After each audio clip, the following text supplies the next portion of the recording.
Hi class, welcome to another session of income from house property. आज हम अपनी class complete करेंगे साहब with the subject deemed property owner. तो साहब डीम्ड प्रॉपर्टी ओनर, आप एक प्रॉपर्टी ओनर हैं by virtue of the documents.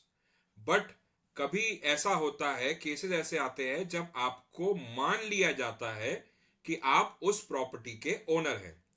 आइए साहब समझते हैं इस केस को कैसे होती है चीजें ये।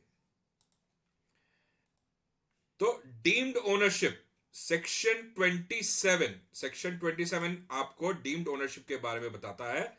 आइए साहब समझते हैं। द फॉलोइंग पर्सन्स दो नॉट लीगल ओनर्स, यानी कि आप लीगल ओनर ना होते हुए भी उस प्रॉपर्टी के मालिक कहलाएंगे of a property, are deemed to be owners. क्या क्या है साहब, ये रहा आपके सामने।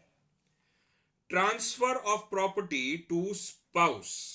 तो अगर आपने अपनी धर्म पत्नी या आप पत्नी हो तो आपने अपने पति के नाम पे अगर प्रॉपर्टी ट्रांसफर कर दी तो किस केस में आपको ही डीम्ड ओनर माना जाएगा? If a house property is transfer to spouse, husband to wife और wife to husband, otherwise then for adequate consideration. मेरी एक प्रॉपर्टी थी साहब, उसकी कीमत 2 करोड़ रुपया। मैंने अपनी वाइफ को वो प्रॉपर्टी बेच दी 2 लाख रुपए में। हो सकता है क्या ऐसा? मैंने बेच दिया, मैंने out of love and affection 1 crore 98 lakh rupees का डिस्काउंट दे दिया अपनी वाइफ को। साहब उस केस में बोलेगा सर झोल किया है आपने, आप ही माने जाओगे, इसका जो रेंट आएगा वो आप ही के पास कैलकुलेट किया जाएगा। या मैंने अपनी प्रॉपर्टी जो है वाइफ को गिफ्ट कर दी, या मेरी वाइफ ने प्रॉपर्टी मुझे गिफ्ट कर दी। तो if a house property is transferred to spouse otherwise than for adequate consideration, the transferor spouse shall be deemed to be the owner of the property. अब इसमें एक्सेप्शन क्या है साहब? आप तलाक ले रहे हैं, तलाक के चक्कर में आपको प्रॉपर्टी देनी पड़ रही है अपनी वाइफ को, उस केस में आपकी वाइफ ही आपकी उस प्रॉपर्टी की मालकिन कहलाएगी।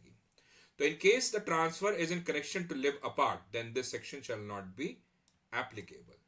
Similarly, आपकी माइनर चाइल्ड है, आपका माइनर चाइल्ड है, एक्सेप्ट फॉर मैरिड डॉटर। भाई साहब कहीं पे होता है बाल विवाह है, उस केस में एक्सेप्शन है।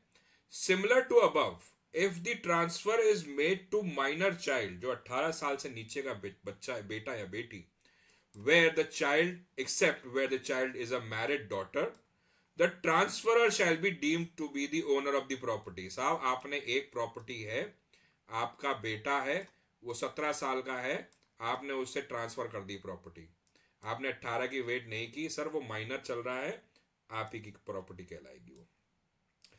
तब हमेशा के लिए ध्यान रखिएगा, ठीक है? तो इसलिए अगर आपको कभी भी बच्चों के नाम पे प्रॉपर्टी ट्रांसफर करनी है तो please ensure they reach the age of 18+। ठीक है?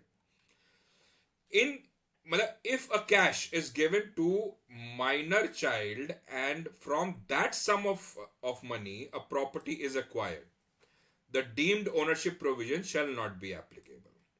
यानी कि आपने अपने बेटे के नाम पे 2 करोड़ रुपया दे दिया, उस 2 करोड़ को आपने जो गिफ्ट किया बेटे को, उसके अगेंस्ट में उसने एक प्रॉपर्टी ले ली उसके नाम पे, उस केस में आपका बेटा ही कहला गया, अनमैरिड डॉटर ही उस प्रॉपर्टी का मालक या मालकिन कहलाएंगे। ठीक है? बट उसकी इनकम क्लबिंग प्रोविजंस के अंदर में आ जाएगी, जो हम बाद में करेंगे। However the clubbing provisions will be applicable which will be discussed in later chapters. Clubbing provisions हमारा सेपरेट चैप्टर है साहब, उसको हम ढंग से डिस्कस करेंगे। ठीक है? आगे चलते हैं।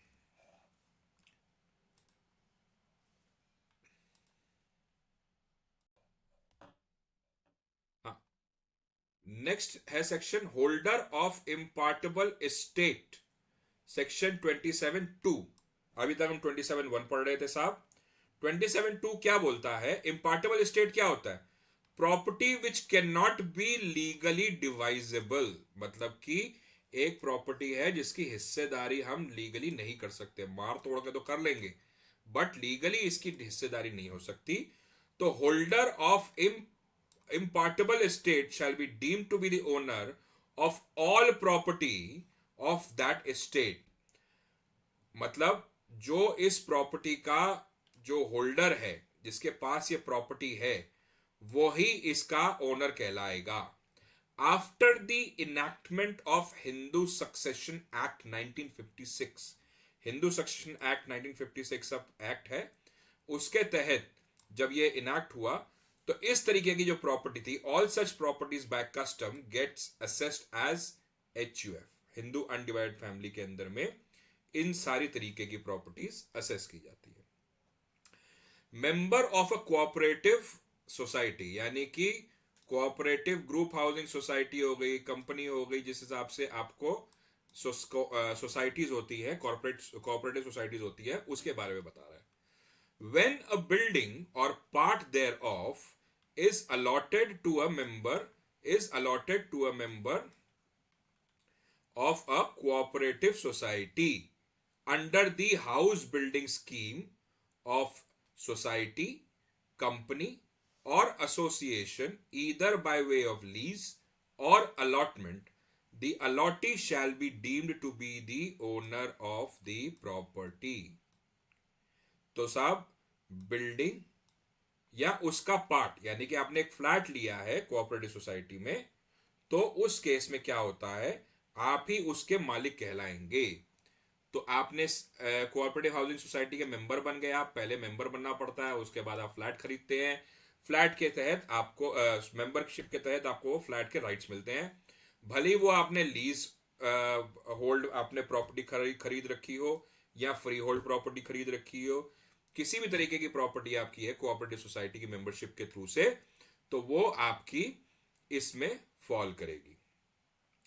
Person in possession of property under section 27(3)(a, a person who retains a building or part thereof in connection to a contract referred to in 53(a) of Transfer of Property Act। ये एक section है साहब, खाली याद रखने के लिए इसको जरूरी, बस खाली इतना ध्यान रखिए, 53(a) property act, transfer of property act के तहत जो कॉन्ट्रैक्ट होते हैं, उसके तहत अगर आपको जगह मिलती है, घर मिलता है, तो आप उसमें डीम्ड ओनर हो जाते हैं। These include cases where possession has been handed over to the buyer, मतलब सेलर ने बायर को पोजेशन दे दिया है, इररिस्पेक्टिव ऑफ द फैक्ट कि वो सेल डीड एग्जीक्यूट हुई कि नहीं हुई, इररिस्पेक्टिव ऑफ द फैक्ट कि वो रजिस्ट्री हुई है कि नहीं हुई है, क्योंकि आपके पास POA पावर ऑफ अटर्नी हो सकती है, अग्रीमेंट टू सेल हो सकता है, या विल के तहत भी आपको ये जगह मिल सकती है। It also includes cases where the full payment has been made for the property or the amount has been promised to be paid to the buyer। तो साहब इन दोनों केस, इस तरीके के केसेस में भी आपकी डीम्ड ओनरशिप हो जाएगी।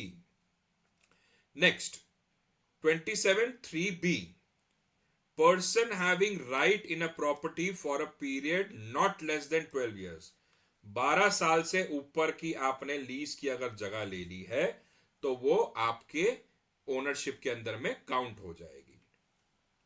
ठीक है साहब।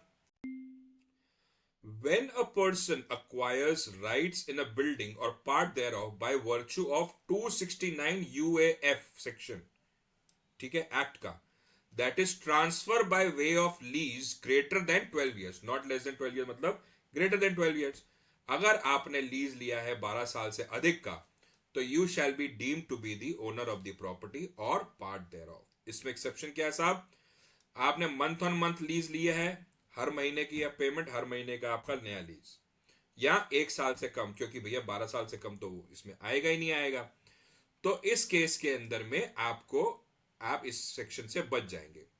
बट अगर आपकी लीज जो है 12 साल से अधिक की है तो आप इसके डीम्ड ओनर कहलाएंगे।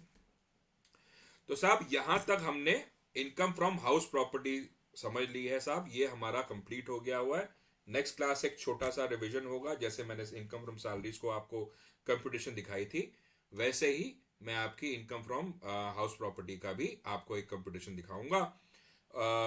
और न्यू स्कीम और ओल्ड स्कीम देखते अगर अगर अलग अलग कर पाया तो, नहीं तो ओल्ड स्कीम तो आपके पास रहेगी रहेगी, क्योंकि मैक्सिमम नंबर ऑफ क्वेश्चंस जो आते हैं वो आपके ओल्ड स्कीम से आते हैं कि भैया he has opted out from this scheme. तो आज की क्लास यहीं तक। For your notes, please do contact on my email ID, and this is my phone number that is given below. और ये रहा आपके पास दोनों चीज़ें। Thank you so much. Please do like, share and subscribe to my channel. Hope you're liking my videos. Bye.